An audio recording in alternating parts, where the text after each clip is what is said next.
Hello guys, তো সকাল সকাল স্নান করে রেডি হয়ে গেছি শীতলা মায়ের পুজো, তাই অঞ্জলি দেবো বলে তো ভাবলাম যে একটা গেট রেডি উইথ মি তোমাদের সঙ্গে শেয়ার করে নিই। তো প্রথমেই ফেস ওয়াশ দিয়ে ভালো করে মুখটা ক্লিন করে নিয়ে তারপর একটা টোনার অ্যাপ্লাই করে নিয়েছিলাম, তারপর একটা ময়শ্চারাইজার অ্যাপ্লাই করে নিয়েছি। আর প্রচণ্ড গরম গাইস, তাই জন্য একটা সানস্ক্রিন তো ইউজ করতেই হবে। তো সানস্ক্রিনটা ভালো করে অ্যাপ্লাই করে নিয়েছি, তারপর এখন একটা প্রাইমার একটু অ্যাপ্লাই করে নিচ্ছি। ভালো করে অ্যাপ্লাই করে নেওয়ার পর এখন একটা ফাউন্ডেশন লাগিয়ে নিচ্ছি। আর ফাউন্ডেশনটা এই চোখের নিচগুলোতে ভালো করেই দিচ্ছি, কেন কি এগুলোতে তো পুরো ডার্ক সার্কেলে একদম ভর্তি। এই রকম গরমে মেকআপ ধুয়ে জল তো হবেই, কিন্তু সে জল হোক আর বন্যা হোক যাই হোক না কেন, আমাদের মেয়েদের মেকআপ তো করতেই হবে, তাই না? তো দেখতেই পাচ্ছ ফাউন্ডেশনটা ভালো করে সেট করে নিয়ে এখন একটা কনসিলার অ্যাপ্লাই করে নিচ্ছি।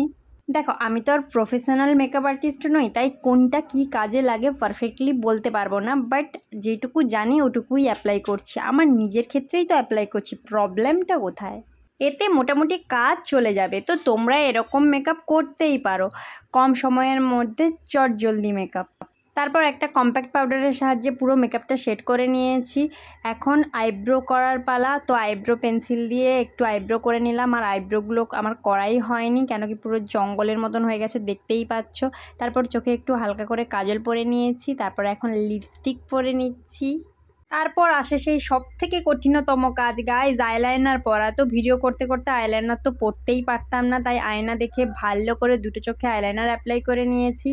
তারপর এইদিকে দেখতেই পাচ্ছ চুলটা পুরো ভেজা। তো চুলটা প্রথমে ড্রায়ার দিয়ে ভালো করে শুকনো করে নিয়েছি। তার মাঝখানেই বৌদিভাই এসে আমাকে শাড়িটাও পরিয়ে দিয়েছে। তো এটাই ছিল আমার শাড়ির লুক। তো এই পুরো ভিডিওটা ভালো লেগে থাকলে like, comment, share and subscribe করে দিও আমার চ্যানেলটাকে। আর আমার এই শাড়ির লুকটা কেমন লাগলো কমেন্ট করে অবশ্যই জানিও।